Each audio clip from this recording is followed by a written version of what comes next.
All right, I want to show you how to create a swap event. In the My Events page, you're going to create a new event, and from the menu down here, we're going to select ACL Swap, and let's do a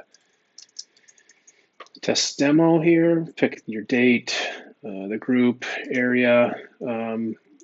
Typically, a swap can only be local events, and you might have it as a tier 1, 3, or 4 event. Typically, everybody starts with tier 1, and then if you divide it into two brackets after, then you can switch the lower bracket to a tier 3 and the upper bracket to tier 1, or however you do it. If you do even more than that, the general gender, bagger levels, everyone. Make sure you just have your SMS on, your notifications. This is a blind draw, so we'll do random two-partner teams. Set your time.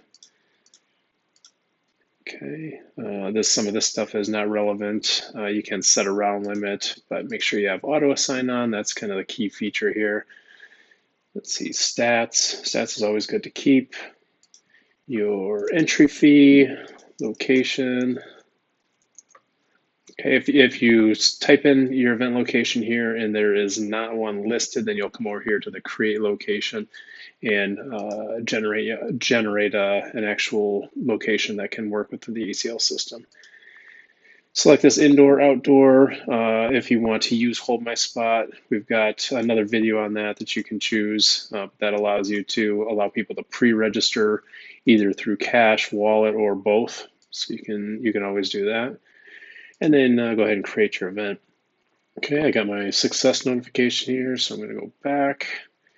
And because I've got events after, I could scroll. Here it is. Or I could just search, bring it up. Okay, I'm going to go into the dashboard. Right now, won't do anything about hold my spot here, but if you do hold my spot, I'm going to actually close it. If you did have an hold my spot, players could go into the player app and register that way. What I'm going to do here is I'm going to just pause the video for a second and load some players in here so I can show you how that looks like when it's in action. Okay, so I loaded 50 players in here. You can see my account up here. I did turn the SMS off because this is a demo video. I didn't want all 50 of those players to get a message. When you are ready to go, send out the check-in text messages, you can tap this button here. There's other videos on roll call and that will show you how this works. But really, you can display this. Players can also see this in the player app. If they were to, let's see, check in, or if you want to mark people as checked in and then you're waiting for them to pay, you can check those buttons and it'll display on the roll call. If they pay with the wallet, it should also automatically show up with the red paid signals. So that's how you use roll call. Just briefly, I think there's another video on this. Let's see. If for some reason you get somebody who doesn't show up, you can just delete them. Okay, delete them if you want to. All right, now I'm down to 48 players. Anything multiple of 4 is really good, but if you use 4 rounds is a really good format because it doesn't matter how many players you have. The way the sequencing and the randomness will work, everybody will get to play the 4 games. So now I'm going to go ahead and when I'm ready to start, I'll click on the options. I want to select the number of rounds. You can go anywhere from 2 to 14. Let's do 4 here. Okay. I'm going to skip over the pool size for just a second, and I'm going to set my courts. Let's say I have 8 courts. Okay, 1 through 8. I can just do 1, 8, or I can do 1. If I just have 2 numbers and I do 1, 8, everything between 1 and 8 will work. If let's say I was doing 1, 3, 5, 7, 9, 11, 13, 15. What is that? 1, 2, 3, 4, 5, 6, 7, 8. Okay, let's say I want to do staggered numbers. I've got a different event going on the even courts. If I have a sequence more than 2 numbers, then it'll just bring these numbers. It won't bring all the numbers in between. Now, to determine your pool size, Michael's got a nice graphic. Hopefully, it shows up here on the screen where you can help determine the pool size. And what this means is before it assigns the next round of games, a certain number should be in the pool to ensure some accuracy. Okay, so for this player pool size, it says take the total number of players, subtract the number of players that can play at one time, and then go to the next multiple and add one. So for this one, I've got 48 players on 8 sets. Well, on 8 sets, 4 players can play on each set. We've got 32 players can play at one time. 16 players will be sitting and waiting.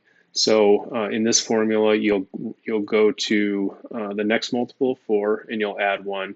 So for this, I think you can either go up to the next multiple of 4, which would be 20, and then add 1 and have your player size as 21, or it may work at 17 with this one. Okay, but so I'm just gonna go up and say 17 is my pool size and create rosters. All right. I can tap on this if I want to, just to let people know we're going to start in 5 or 10 minutes. Or what I can do is I can send a link to the leaderboard so that the players can follow along. They can also pull it up in their player app as well. So once I'm done with this, I go to Manage Bracket. All right. And you'll see that I've got 12 available games, but I've only got these 8 courts. So as soon as I click on Start, okay, you'll see that the games will start kicking over. I'll have 4 matches in play. Now let me just start adding some scores here. You'll see as those players finish, they come up into the next up, but it's not going to reassign them. This is considered your pool size here, and if you remember, we set it to 17.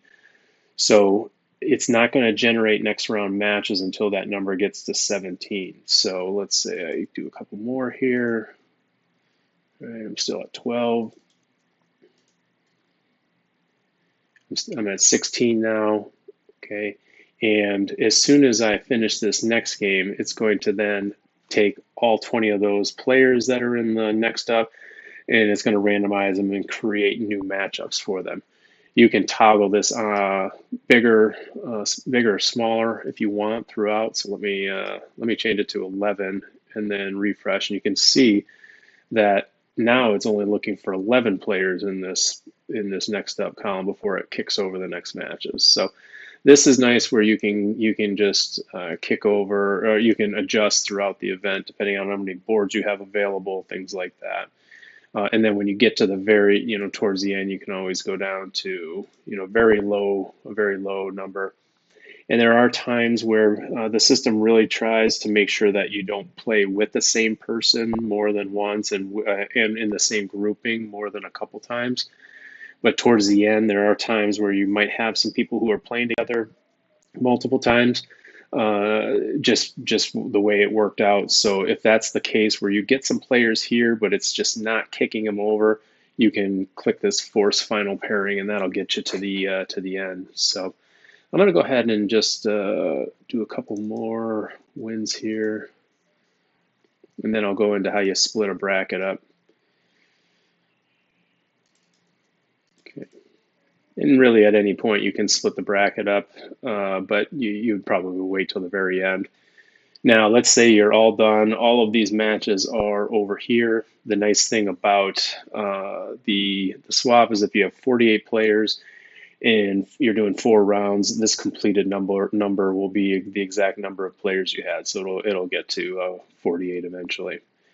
Now I'm going to go ahead and I'm done. I'm ready to go. I'm ready to create my brackets. Let's say I want to create 2 brackets here. I can say if I want to just take everybody to 1 bracket, I can do that, or I can select 2 brackets.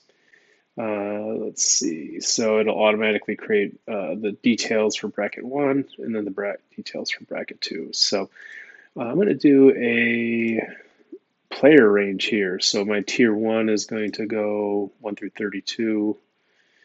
And let's see here. I want to change this to single elimination. It is doubles.